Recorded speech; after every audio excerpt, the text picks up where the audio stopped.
On est ravis de vous accueillir. Bon, je voudrais tout d'abord vous dire combien on est satisfait parce qu'on a donné, je pense, pendant cette campagne, une très belle image de rassemblement au moment où la gauche est totalement divisée, au moment où le Rassemblement national est éclaté entre deux blocs, et puis au moment où La République en marche, chacun en est à créer sa propre chapelle. Donc, d'abord, tout le monde est revenu chez les Républicains et s'y sent bien. Je pense pouvoir en témoigner. Tout le monde a parfaitement accepté le processus de désignation. Et puis, notre calendrier était le bon, puisque c'est notre calendrier qui a donné le tempo, parce que si j'en crois tous, et si notamment je crois tous les éditorialistes, depuis quelques jours, nous sommes devenus le sujet numéro 1 de préoccupation des membres du gouvernement et des membres du Rassemblement national.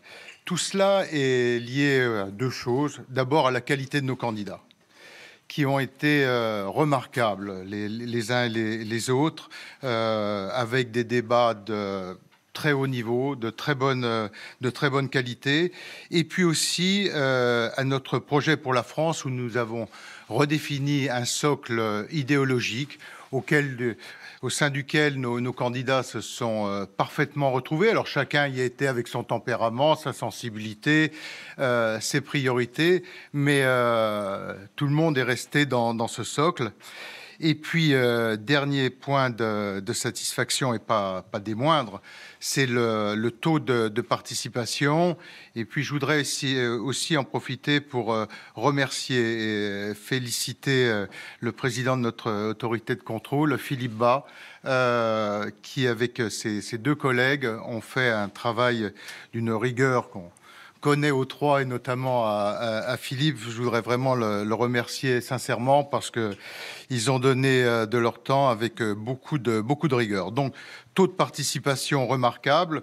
Je rappelle qu'au 16 novembre, nous avions 148 862 militants à jour de cotisation. 139 742 étaient en situation de voter. Ça veut dire qu'ils avaient renseigné. Vous savez qu'on avait, en accord avec Philippe Bas, mis le niveau 3 de contrôle, le niveau maximum, c'est-à-dire que ces 139 742 militants ont dû renseigner une adresse postale, une adresse mail et un numéro de portable. Ils ont reçu sur leur adresse postale l'identifiant, sur le mail leur numéro d'adhérent, et sur le numéro de portable le code pour pouvoir voter. Donc, sur ces 139 742 militants qui étaient en situation de voter, 113 038 ont voté, ce qui nous fait un taux de participation de 80,89%. Donc, excellent taux de participation. Les résultats maintenant sont les suivants. Donc, Philippe Juvin a recueilli 3 532 voix, 3,13%. Xavier Bertrand a recueilli 25 213 voix, 22,36%. Michel Barnier a recueilli 26 970 voix, 23,93%. Valérie Pécresse a recueilli 28 179 voix, 25%. Éric Ciotti a recueilli 28 844 voix, 25,59%. Donc, seront à départager au deuxième tour, qui va s'ouvrir dès demain matin à 8 h, Éric Ciotti et Valérie Pécresse. Voilà pour les résultats. Je vous remercie. Voilà. Bon, merci de votre attention, et merci de l'écho que vous donnerez à cette très belle campagne et très belle participation, et puis à la qualité de nos candidats. Merci. incroyable. C'est un résultat très intéressant parce qu'il reflète même Christian Jacob est vraiment... sous le choc. Hein. Non, mais il reflète vraiment ce qu'on a senti pendant les débats, franchement. Et ce qu'on peut-être on se disait les uns les autres, mais de façon respectueuse des autres. Hein. Mais on a vu évidemment Éric Ciotti émerger, ça on se l'est dit, et on a vu Valérie Pécresse très solide. Après, on voit bien que c'est très serré. Et la question qu'on se posait sur Xavier Bertrand, c'est que donc finalement il a pâti de son trajet en solo qui a précédé au QG d'Éric Ciotti ici.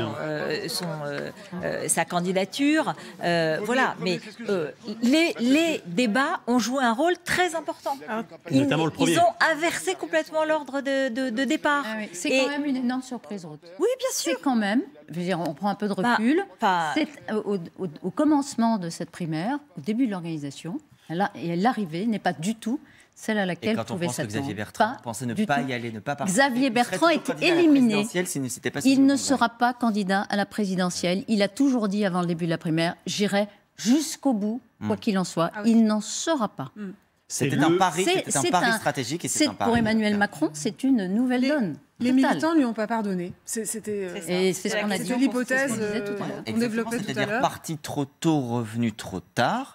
Et puis en fait, peut-être aussi la campagne trop vite, c'est-à-dire qu'il a passé tous ses débats à parler de Monsieur Macron. Le sujet de ce congrès, c'était les adhérents des Républicains. Ce qu'a compris Éric Ciotti, ce qu'a peut-être plus habilement fait Valérie Pécresse, en réalité, il ne fallait pas aller plus vite que la musique. Il se voyait déjà désigné, Xavier Bertrand, il était convaincu qu'il était meilleur que les autres. C'était son argument et c'était peut-être son seul argument. Excusez-moi, Xavier Bertrand, c'est vrai, l'histoire est incroyable, mais je suis navré de le dire aussi brutalement, il appartient déjà au passé de cette élection présidentielle. C'est terminé. Là, on a 24 heures devant nous. Absolument incroyable. Éric Ciotti est en tête. Très serré. De peu, mais en tête. Dans un congrès, dans une famille, vous êtes à l'intérieur d'une famille. La tradition, c'est plutôt de dire, allez, on se met tous derrière celui qui est arrivé en tête. Oui, mais là, la limite est très, très ténue. Que vont dire Xavier Bertrand ? Que va dire Xavier Bertrand ? Que va dire Michel Barnier ? Ils vont soutenir Valérie Pécresse, logiquement. Vous l'affirmez ? Non, c'est une question qui se pose. Xavier Bertrand, logiquement, même soit il le vit, pas prendre position. Voilà, soit il le vit très mal sur le plan personnel, ce qui pourrait être se comprendre, hein, parce qu'il a quand même fait un trajet difficile et qui se finit par un échec. Mais dans les débats, on l'a vu. Il y avait quand même des proximités entre les deux. Il y avait des dialogues entre les deux.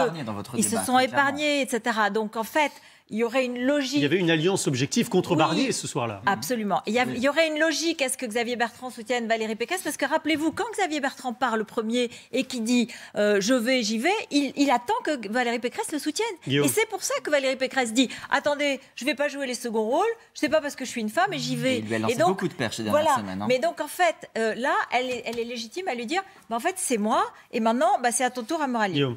Oui, il y a bien sûr des jeux tactiques qui ont joué, mais moi je fais une lecture idéologique avant toute chose de cette élection. Ça fait des semaines, ça fait des mois qu'on dit que la France se droitise. On a vu l'émergence d'Éric Zemmour, qui était une sorte d'ovni, qui est passé de 0 à, même si plafonne aujourd'hui, voire qui régresse, mais il se passe quelque chose. Eh bien, cette droitisation de la France, elle se joue aussi chez les militants des Républicains. Et effectivement, Éric Ciotti était le plus à droite, c'est lui qui est le plus en tête. Je le disais il y a quelques minutes, Valérie Pécresse représente une droite classique, mais une vraie droite, face à un Xavier Bertrand, où on fait la fête. C'est elle qui arrive numéro 1. On fait la fête évidemment dans son QG. Frédéric Delpech, vous y êtes avec les militants.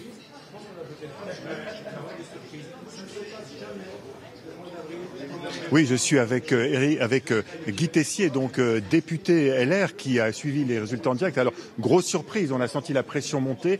Pour vous, qu'est-ce qui a fait que Éric Ciotti soit arrivé aujourd'hui en tête au premier tour ? Je crois que c'est la fidélité d'abord. Éric n'a jamais failli à ses engagements à l'intérieur du parti des Républicains. Il a toujours été là, il y est très engagé, il a eu des responsabilités importantes.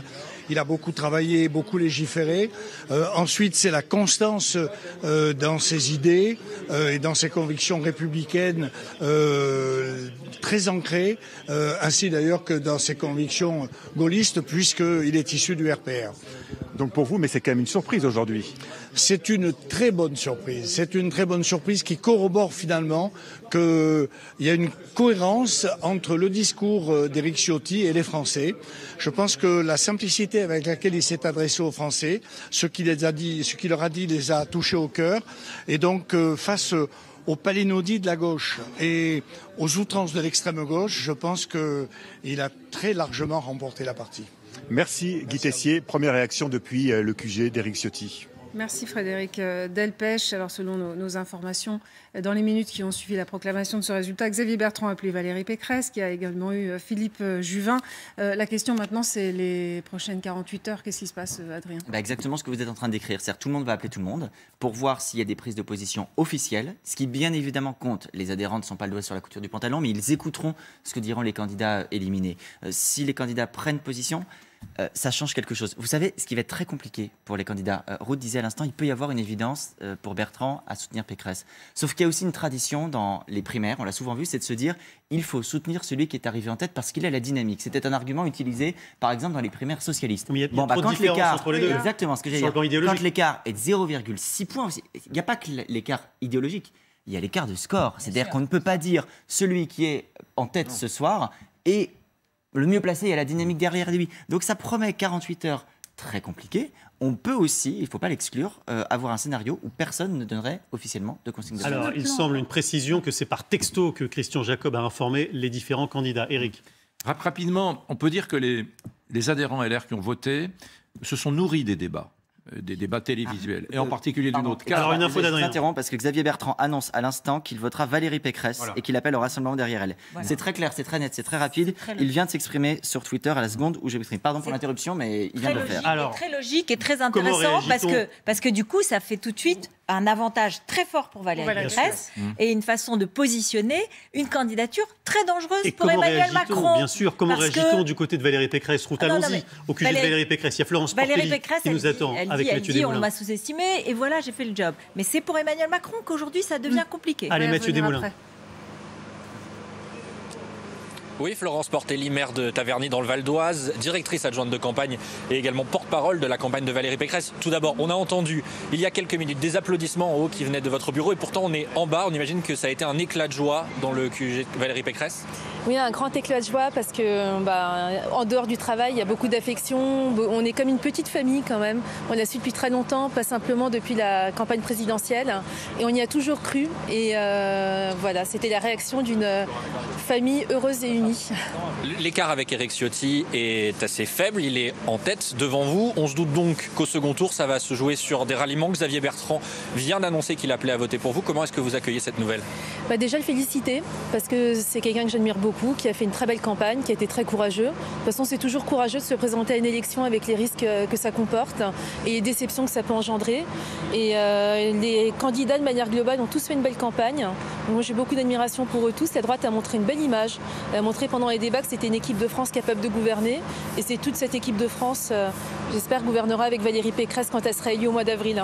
Vous reconnaîtrez qu'il y a une différence de ligne, parfois assez nette, avec Éric Ciotti. C'est finalement un choix cornélien que vous allez proposer aux adhérents des Républicains? Non, je ne pense pas. Il y a beaucoup de similitudes quand même. On est heureusement de la même famille politique. Il y a aussi beaucoup d'amitié entre eux. C'est pas un adversaire, c'est juste un concurrent à un moment donné. Et on sait qu'on se ralliera tous derrière la même candidate dans quelques jours, j'espère.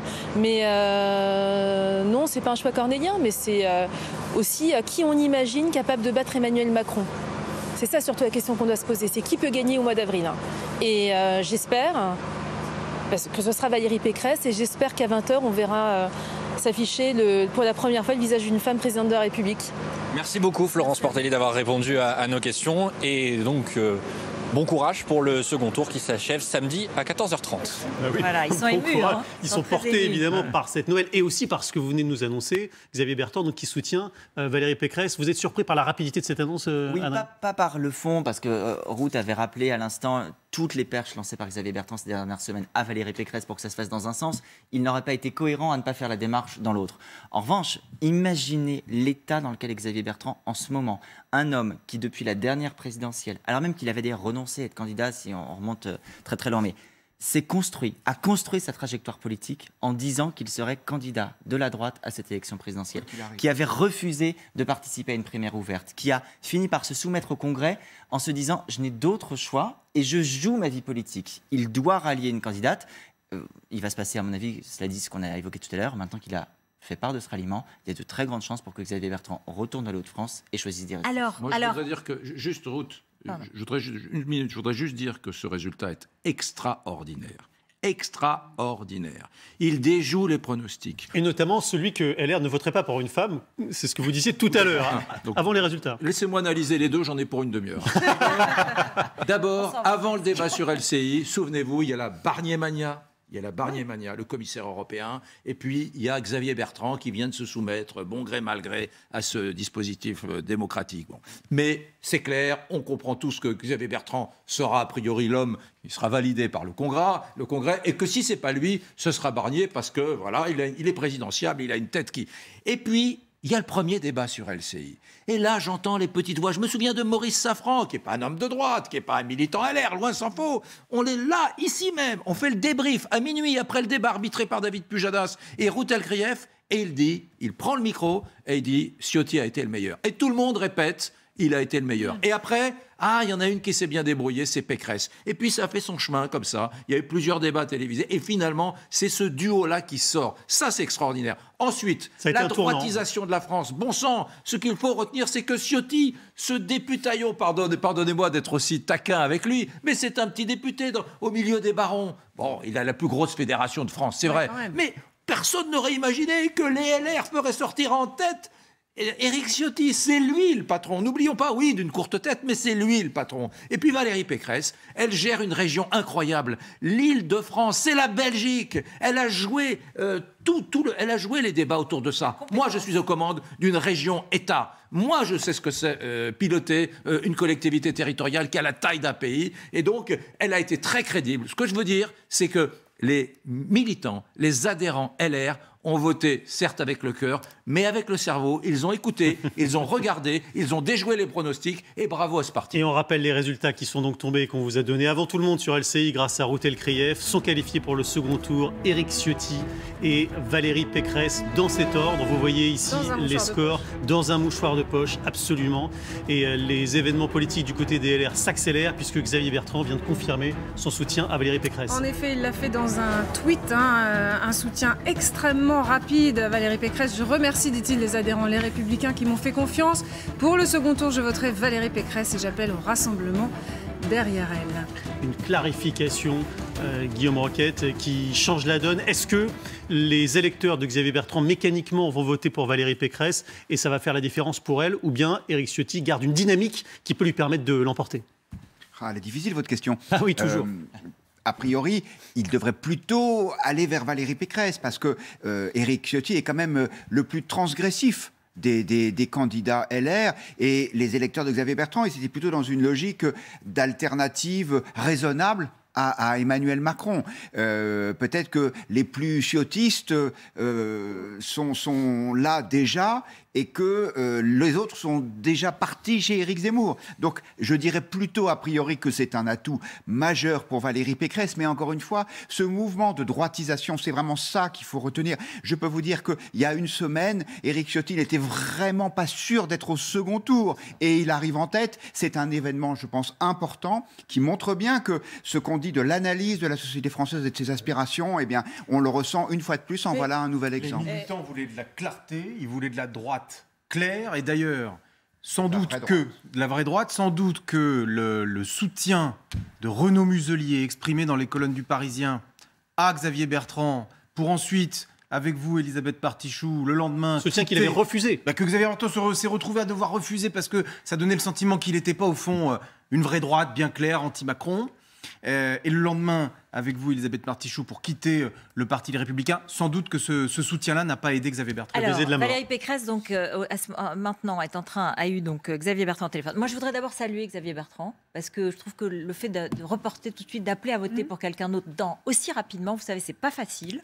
On a dit à quel point, quand même, c'était long et difficile. Mais donc, je voudrais saluer, c'est une forme... C'est pas mathématique. Ah non, mais attendez, je vais finir mon raisonnement. Il faut savoir qu'il ne parlera pas plus que ce tweet pour information. Voilà. Il l'a fait très fort, très vite. Mais donc, c'est une forme d'élégance quand même de la part d'un candidat qui a perdu, de se retirer tout de suite et d'appeler à voter pour quelqu'un d'autre. Hein. Donc ça, c'est quand même intéressant. Alors, qu'est-ce qu'il va jouer? Est-ce qu'ils vont jouer une forme, pas de ticket, mais une forme de candidature assez forte, d'alternance possible à Emmanuel Macron de façon active ou pas. On va voir de quelle façon Xavier Bertrand va la soutenir. Est-ce que c'est un soutien tout de suite ou pas? Et qui va suivre de chez Xavier Bertrand? Est-ce que c'est tous ou pas? Évidemment. Mais pour Éric Ciotti, c'est une victoire absolue et absolument surprenante, mais pas si surprenante quand on a vu les débats. Alors que Philippe Juvin, à l'instant, appelle à voter Valérie Pécresse. Voilà. Philippe Juvin, c'est ce que j'allais vous dire. Philippe Juvin est en route vers le QG de Valérie Pécresse, où il va appeler à voter pour elle également. Sans surprise. Donc, on va voir. C'est Michel Barnier, il semble, à mon avis, dans ses électeurs, et je ne parle pas de Michel Barnier lui-même, mais dans ses électeurs, on peut penser qu'il y a une partie des électeurs de Michel Barnier qui se reportera sur Éric Ciotti. Donc, moi, je fais le pari que chez Michel Barnier, ce sera beaucoup plus complexe, parce que se sont retrouvés autour de Michel Barnier des gens qui étaient proches de Laurent Wauquiez.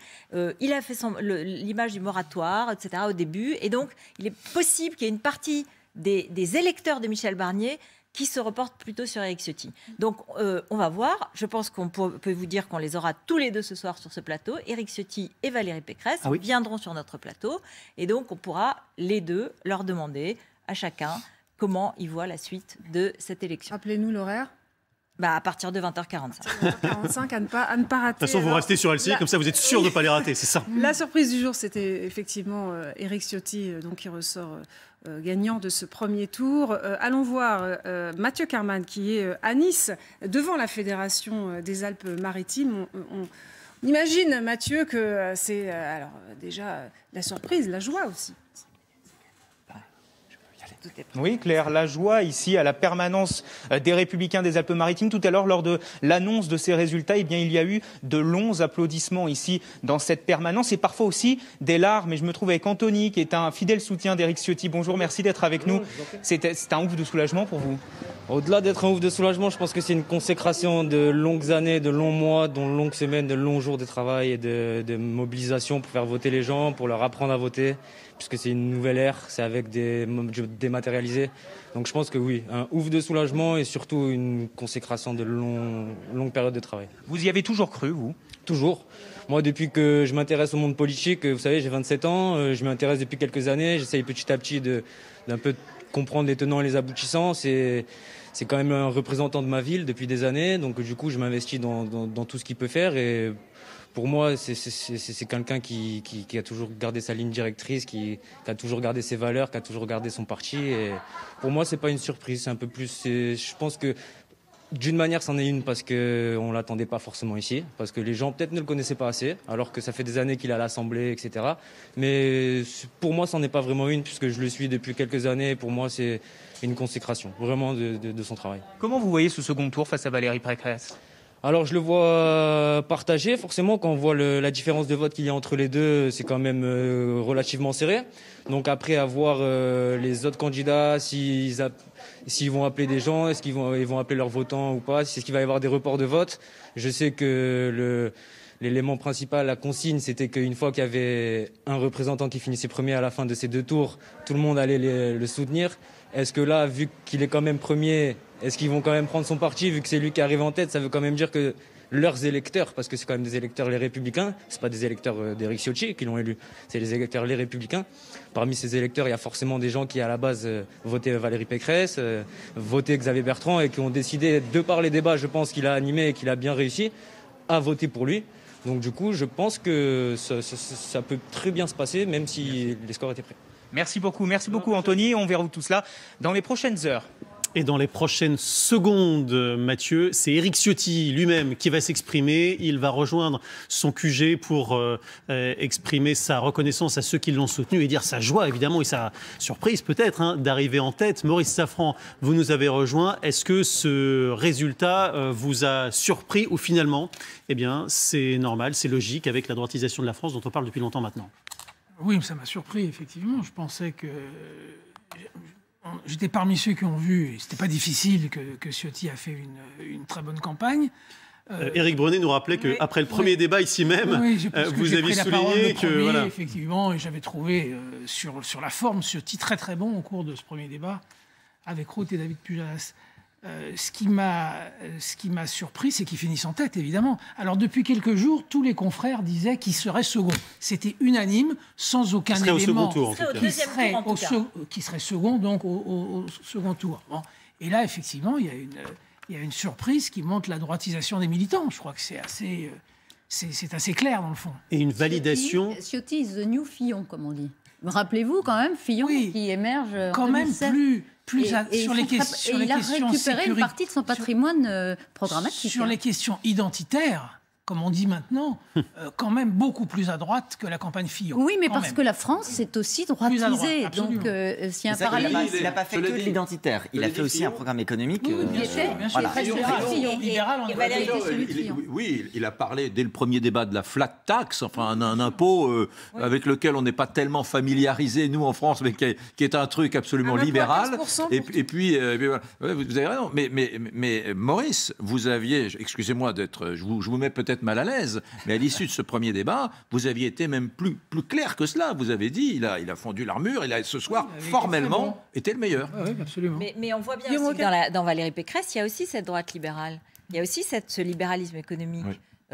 Qu'elle incarne plus que Xavier Bertrand, qui avait creusé un sillon social, de la droite sociale, parce que dans les Hauts-de-France, il s'adressait aussi aux couches populaires, et il avait sculpté une candidature de droite sociale s'adressant aux couches populaires pour contrer Marine Le Pen. Là, ce qu'on voit, c'est pour contrer Éric Zemmour. En réalité, c'est l'influence d'Éric Zemmour sur la campagne qu'on voit dans le résultat. Ça n'est plus Marine Le Pen dans son discours, dans ce à qui elle s'adresse. C'est Éric Zemmour avec un côté libéral et l'identité. Et dans les deux cas, Valérie Pécresse, sur l'identité et sur la lutte contre l'intégrisme islamiste, elle est très volontaire. Elle a des mesures extrêmement précises et très constantes depuis des années. En Île-de-France.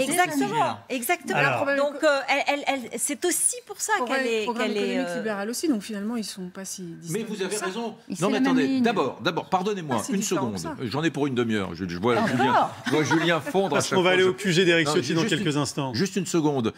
Ils ne sont pas ennemis. On dit même qu'ils s'étaient entendus pendant cette primaire, qu'ils constituaient le front anti-Barnier. Ils s'étaient parlé, première chose. Donc Ciotti et Pécresse ne sont pas des ennemis jurés.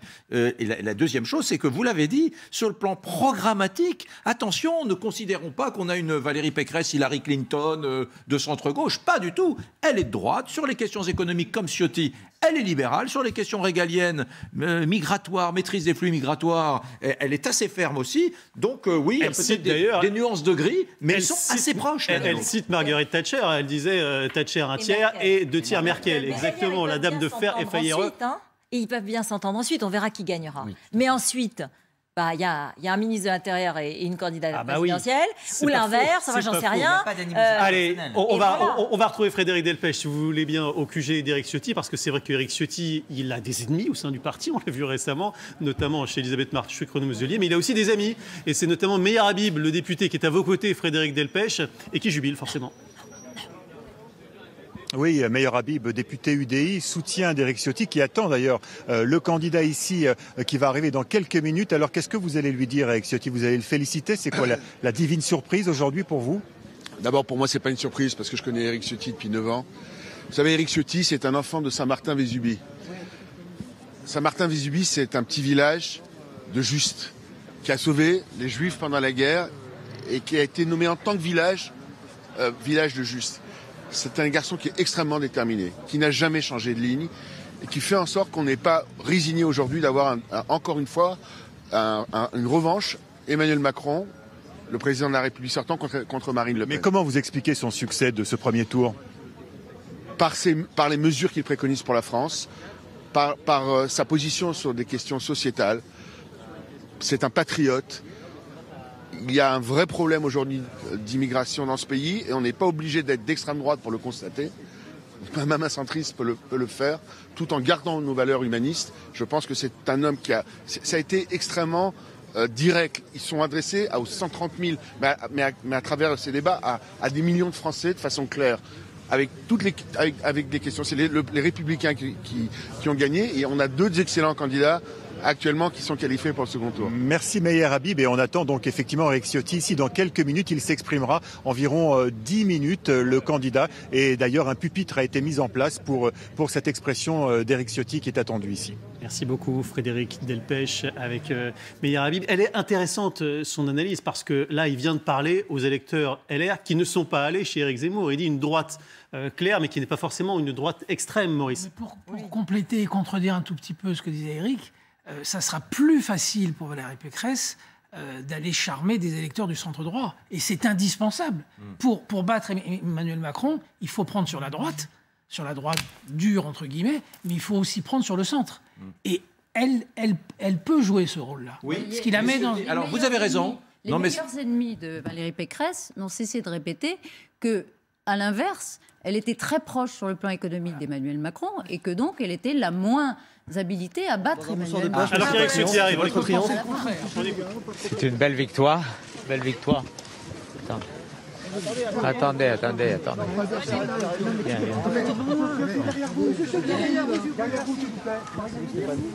Vous êtes content, monsieur Ciotti ? Oui, on le saurait à moi. Belle victoire. Vous y attendiez ? On va en parler.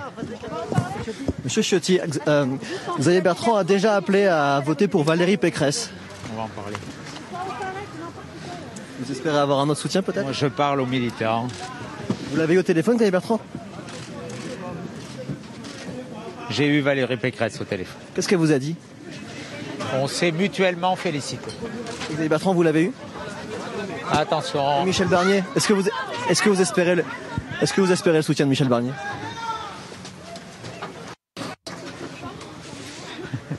Est-ce que c'est une surprise pour vous ? Merci.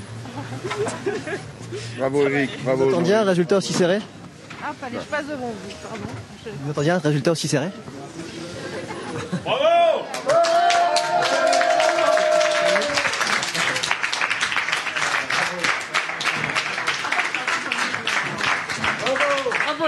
Bravo Éric, bravo.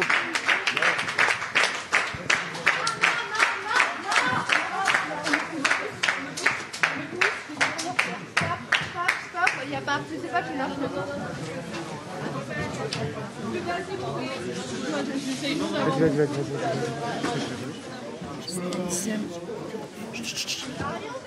Éric Ciotti qui arrive donc, Adrien Gindre, et qui remercie ici ses soutiens. Oui, mais tout en étant obligé de réagir bien sûr au soutien annoncé à Valérie Pécresse par Xavier Bertrand et Philippe Juvin. Vous avez remarqué cette réponse, je parle aux militants. C'est une manière, on voit un peu ce deuxième tour se dessiner.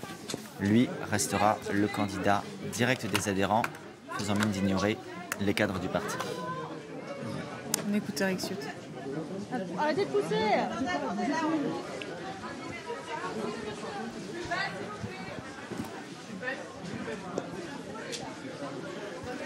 Éric Ciotti qui fait durer le plaisir naturellement. Il vient de recevoir son texte et il va s'exprimer. Qu'est-ce que tu veux ? Bien, mes chers amis.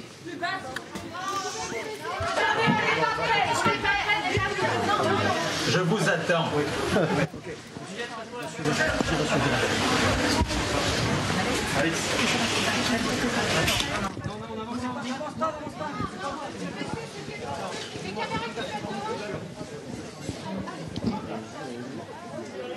Bien, mes chers amis, c'est avec beaucoup de bonheur, d'immense joie que j'accueille aujourd'hui cette victoire que j'attendais, que j'espérais, qu'avec mes amis, nous avons construite patiemment, avec la certitude de répondre à l'attente des militants de notre famille politique, de ma famille politique, que du fond du cœur je veux remercier. Aujourd'hui, je suis heureux de constater que ce parcours, que ce Tour de France des fédérations, mais surtout que ce projet que nous avons porté ensemble, que ces valeurs que nous avons défendues ont triomphé. C'est d'abord aux militants que je veux m'adresser pour leur exprimer ma reconnaissance. Il y a quelques semaines, peu de commentateurs auraient parié sur ce résultat aujourd'hui. Eh bien, ça démontre que la force de la volonté, le courage, la vérité, la clarté en politique finissent toujours par triompher. J'ai voulu placer cette campagne sous le signe de la vérité sur la situation d'un pays en voie de déclassement, de déclin, sur la clarté des alliances, jamais d'alliance hier, aujourd'hui et demain avec le macronisme, et puis sur le courage d'un vrai projet de rupture. Eh bien, je crois que cette vérité, cette clarté, ce courage ont mobilisé le soutien de nos militants, alors que j'étais loin, très loin même, d'être favori et que pendant des semaines, les commentateurs que vous êtes m'avaient rangé dans la seconde catégorie des candidats. Eh bien, les militants, et ce sont eux qui comptent, et eux seuls, en ont jugé différemment. Alors aujourd'hui, cet après-midi, c'est une nouvelle élection qui commence. C'est une élection que je veux là aussi dans la clarté. D'abord, au-delà de ces remerciements que j'adresse aux militants de ma famille politique, je suis un militant depuis 40 ans du RPR, de l'UMP, des Républicains. Je suis enraciné dans cette famille gaulliste, au plan personnel, au plan politique. J'ai toujours suivi et livré tous les combats, ceux victorieux, mais aussi ceux des soirs de défaite, et malheureusement, nous en avons connu. Alors, c'est à ces militants que j'adresse ma reconnaissance. Mais je veux bien sûr féliciter mes amis avec lesquels nous avons concouru dans ce premier tour, dans un esprit d'amitié, de respect. Et cette élection s'est bien déroulée. Elle s'est bien déroulée et je veux pour cela rendre hommage à tous ceux qui en ont été les acteurs et au premier rang d'entre eux, au président Christian Jacob, qui a bâti l'unité de notre famille politique et qui aujourd'hui nous donne une immense impulsion pour gagner cette élection présidentielle. Je veux féliciter Valérie Pécresse, avec laquelle je viens de m'entretenir au téléphone, et nous aurons pour ce second tour un débat, une confrontation sereine, respectueuse, amicale, qui doit nous conduire samedi à l'unité et au rassemblement. Je veux par-dessus tout l'unité, le rassemblement de ma famille politique. Et c'est ce que nous avons naturellement convenu avec Valérie Pécresse, et j'adresse aussi mes remerciements, mes félicitations à Michel Barnier et à Xavier Bertrand, ainsi qu'à Philippe Juvin, bien entendu. Je crois que nous avons offert ensemble, et notamment lors des 4 débats qui ont sans doute changé le cours de cette élection, l'image d'une famille unie, rassemblée, responsable, avec des propositions fortes et qui, quoi qu'il arrive, constituera une équipe solide. Et je crois que personne ne peut présenter la même qualité d'équipe pour relever les défis immenses auxquels notre pays est confronté. Alors, oui, je le dis à mes amis, à mes compagnons, l'élan populaire qui s'est levé pour que la France reste la France, ce qui a été l'objectif et le cap de ma campagne, me confère aujourd'hui des devoirs. Un devoir de fidélité. Je n'ai jamais quitté ma famille politique, celle des Républicains. Je ne vous ai jamais quitté. J'étais au Trocadéro aux côtés de François Fillon. J'ai toujours été aux côtés de Nicolas Sarkozy, de Laurent Wauquiez et aujourd'hui de Christian Jacob. Un devoir de clarté également, que je veux à nouveau souligner. J'ai refusé de voter Emmanuel Macron en mai 2017 et je ne voterai jamais pour ce pouvoir qui a mis la France à genoux. Un devoir de courage également. Notre résultat consacre le seul projet de rupture majeur, profond, audacieux, qui peut et qui doit sortir la France du déclin. Ce projet, je ne le renierai jamais. Nous le porterons ensemble jusqu'à la victoire. Je suis profondément convaincu que nous ne gagnerons l'élection présidentielle qu'en tournant le dos résolument à la prudence, source d'immobilisme. Je suis le seul à pouvoir battre Macron en rassemblant tout le peuple de droite.